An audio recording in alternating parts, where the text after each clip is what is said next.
As future elementary education teachers, do you have any experience using centers or stations? If not, this is going to be your first experience getting into that a little bit. And if you do, then that's great. This hopefully will be a very meaningful assignment for you.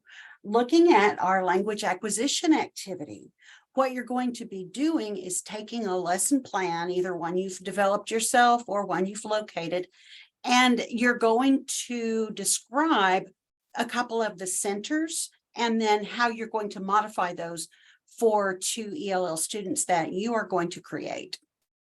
So first, let's look at how to find the directions for this. As you go into Chalk and Wire, and you do have the link there under the menu on Blackboard, you're going to go to the very first entry here, the language acquisition project. And you can see here that we have the instructions and resources, and this is what we're going to go to. You can also see down here that we have the linked assessment instruments that you can see under view. And I have that pulled up here, the rubric that we'll be referring to as we go through what it is you're going to be doing for this activity. Let's look at the instructions and resources.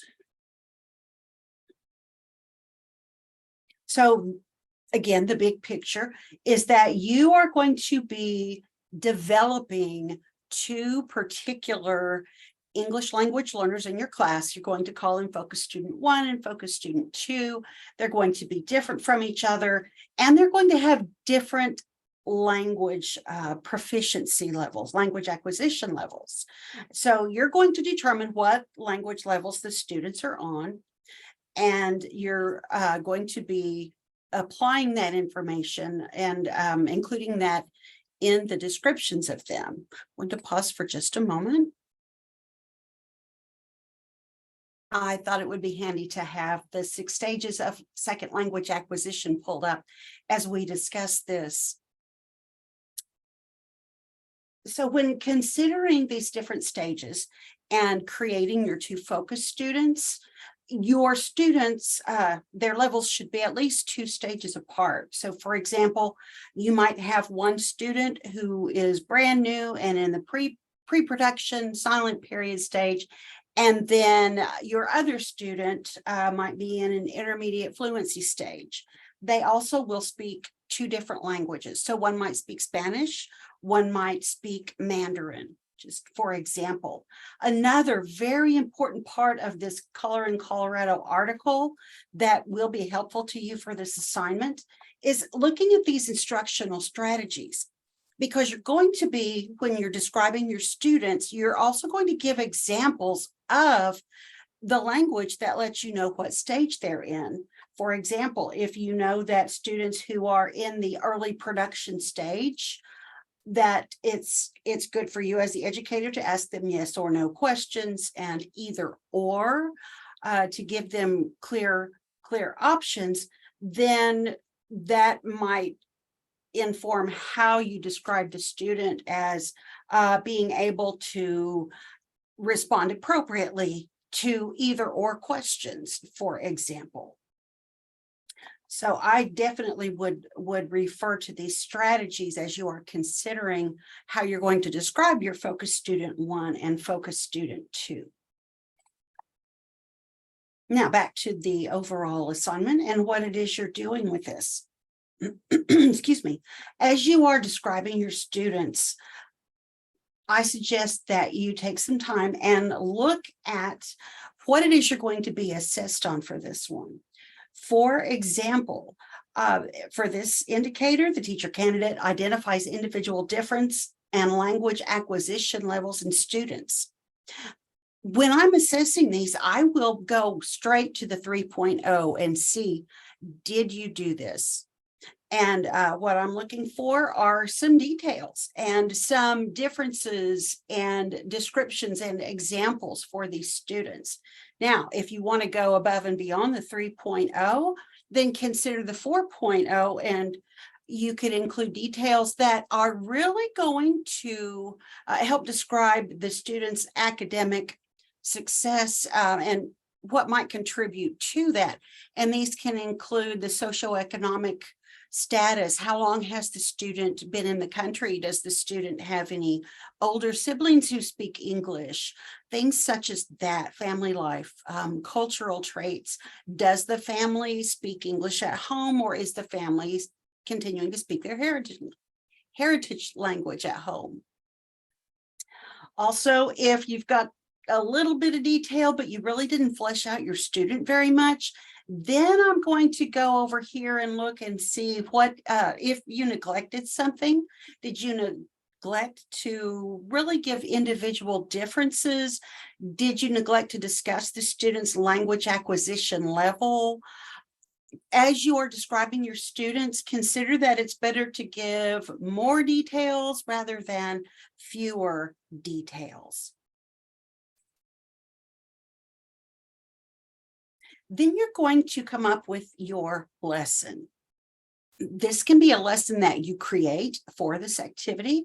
It can be something you've done for another class, or it can be something that you find online. It needs to be interdisciplinary, meaning that it needs to include at least 2 different content areas. So a STEAM lesson would fit in that, something with technology and math or science, for example. It might be a social studies focus with an art project, a science lesson with a health activity, challenging new math concept with a poem. Some other examples you can think of, and feel free to just Google and see what you can come up with here. Think about students designing an ecosystem for fictional animals that they create themselves.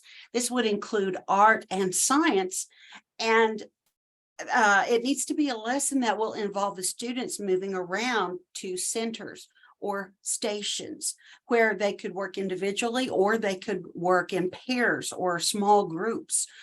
For an activity like that, they would be designing the animals, making them realistic, determining what kind of ecosystem they would need. Then maybe they would go to an art station and they would create representations of their animals, to another one where they would use iPads to design what the ecosystem might look like, for example. Another idea is some kind of a social studies lesson that involves studying primary sources, and maybe they're going to combine language arts and writing with this activity. So stations might include things like videos, where they answer questions. Maybe they collaborate in a small group to answer questions. In another one, possibly they do vocabulary activities. And in another station, maybe they're creating graphic organizers. Any of these would involve relevant vocabulary, relevant to the concept and to the content area. And as you do more and more reading, you'll understand that as students obtain, particularly ELL students, as they obtain vocabulary that is academic, this is a much slower, longer process than obtaining what we might call playground language or casual language. They might be able to interact well with their peers, yet they might really struggle with classroom concepts because that academic vocabulary takes significantly longer time to develop.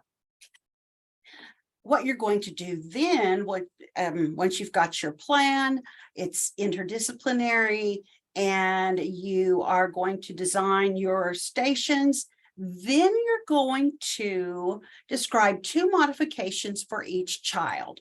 So let's say that one of your students is in the pre-production phase. How are you going to make a modification for that student to be able to be successful at the different stations? And you're going to be very specific to that child. And then for the other student who's at a different level in a different language, how will you make modifications for that student? So what you're going to put together is going to look like this with these headings. You're going to have your detailed description of the students, 1 and 2. You're going to describe in your own words what the lesson is, what you want the students to learn, and how it's interdisciplinary. And again, you're free to get that from any source that you feel comfortable using, but you will put that in your own lessons. If you, or I'm sorry, into your own words. If you would like to attach a link to it, that would be great. You're not required to do that though. Now for the centers or stations, and in my experiences, early grades tend to use centers, but with middle school kids, if we call them centers, they didn't like that. They prefer them to be called stations or something different that differentiates them from the younger kids.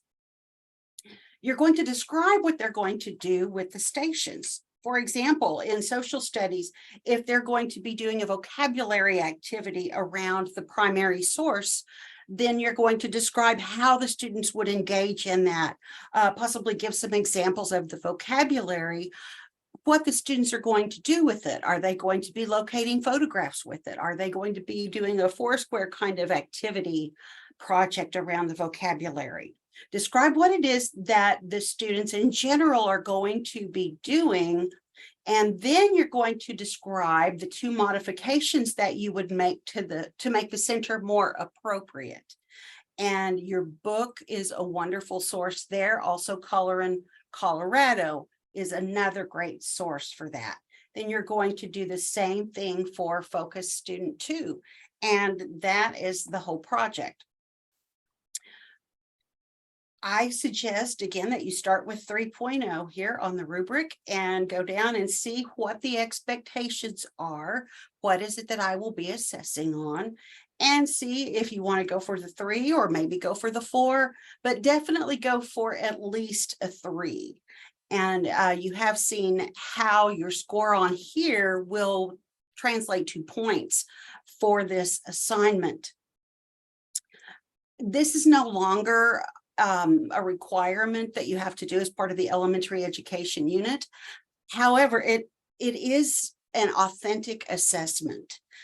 This means that I'm going to, I will only be scoring it 1 time. You can redo it, but it will not affect your score if you don't get the score that you want to. So really do some front loading here, do your planning, plan it ahead. It's not a particularly time-consuming assignment, but it is one that you're going to have to put some effort into planning. Let me know if you have any questions, and I really look forward to seeing the interdisciplinary lessons that you come up with and how you're going to describe your 2 students and make them come to life for me so that I could better picture them, and how you're going to make those modifications within your stations.